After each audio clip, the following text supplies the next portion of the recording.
એસ.એમ. Patel home science કોલેજમાં વહીવટી ખેલના આક્ષેપો વચ્ચે વિવાદ. Story report by Nandlal Bhanushali, Ahmedabad. મારું નામ ડૉક્ટર ભાવના ચૌહાણ. હું S M. Patel college of home સાયન્સમાં પ્રિન્સિપલ છું. જી, કોલેજમાં લેબ આસિસ્ટન્ટની ભરતીમાં ગેરરીતિ થઈ હોવાનો યુવરાજસિંહનો આક્ષેપ છે. શું કહેશો? એ બાબતે હું એમને આપને એટલું જણાવીશ કે બહુ ટ્રાન્સપેરન્સીથી બિલકુલ રૂલ્સ પ્રમાણે જ પરીક્ષા લેવામાં આવી છે અને એ પ્રમાણે જ એના રિઝલ્ટ ડિક્લેરેશન કરવામાં આવ્યું છે. એટલે એવું કંઈ અમે કર્યું નથી અને અપોઇન્ટમેન્ટ તો ગવર્મેન્ટ કરે. કેટલા કેન્ડિડેટ હતા અને કેટલી સીટો પર ભરતી કરવામાં આવી હતી?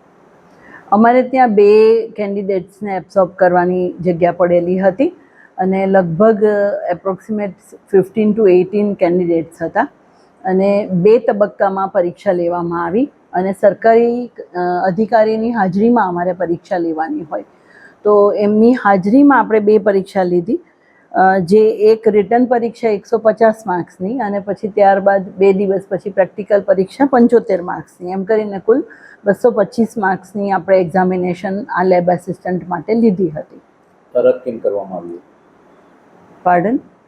આ જે પરીક્ષા હતી એ રદ કેમ કરવામાં આવી? અમે રદ નથી કરી. એટલે કેમ રદ કરી? શું કારણ દર્શાવ્યું? અમને સરકારશ્રી તરફથી હમણાં રિસન્ટલી 8/4 એક પત્ર મળ્યો જેની અંદર એવું મેન્શન કરેલું છે કે અમે એમના રૂલ્સ પ્રમાણે પરીક્ષા નથી લીધેલી, એટલે એ રદ કરવામાં આવે છે.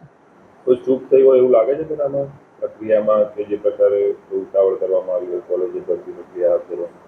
ના, અમે બહુ જ એકદમ ધ્યાન રાખીને પરીક્ષા લીધી છે. અમારી પાસે જે રૂલ્સ હતા એ પ્રમાણે મેં કહ્યું એટલા માર્ક્સની પરીક્ષા લીધી છે.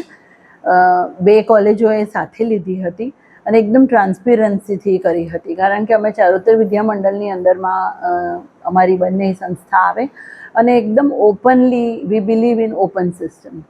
ગુજરાત ગૌણ પસંદગી કરવાની શું ક્રાઇટેરિયા હતો? કઈ રીતે પરીક્ષા લેવાની હતી?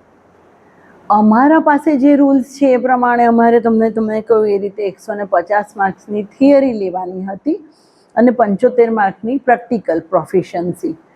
આગળના દિવસે 150ની થિયરી લેવાની હોય મલ્ટિપલ ચોઇસની અને 2 દિવસના ગાળા પછી પ્રેક્ટિકલ લીધી અને ત્યારબાદ એ બંનેના ટોટલ પ્રમાણે મેરિટ લિસ્ટ બને અને એ આપણે વેબસાઇટ ઉપર ડિસ્પ્લે કર્યું. યુવરાજસિંહે જે આક્ષેપ લગાવ્યા છે એ વિશે શું કહેવામાં?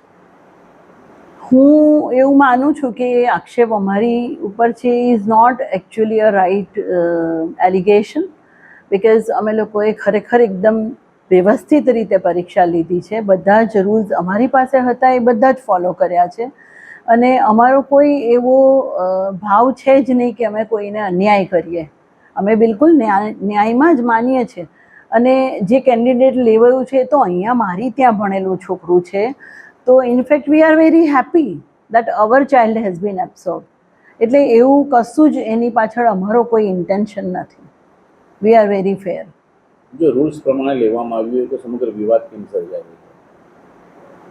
એ તો હવે મને નથી ખબર કે વિવાદ કેમ સમજાયો, પણ હા, આ જે લેટર ગવર્મેન્ટનો આવ્યો એમાં એક વાક્ય મેન્શન કરેલું છે કે એ રૂલ્સ ફોલો નથી થયા. એટલે ઇન બિટવીન રૂલ્સ અમે પરીક્ષા લીધી અને એ જ્યારે રૂલ્સ આવ્યા એની વચ્ચે અગર આવ્યા હોય તો કદાચ જૂના રૂલ્સ ને નવા રૂલ્સ એવું કંઈક હોઈ શકે. પરીક્ષા લેતા પહેલા પણ તમે કોઈ માહિતી મેળવી હતી ગુજરાત પસંદગી સેવા મંડળની કે કઈ રીતે પરીક્ષા લેવી? જી, અમારી પાસે એના રૂલ્સ બી આવેલા છે. અમે સરકારી પ્રતિનિધિશ્રી સાથે તે પણ એની ચર્ચા કરી લીધી હતી. એમણે અમને ગાઈડન્સ આપ્યું એ પ્રમાણે completely whatever rules we had on paper we have followed that and taken accordingly.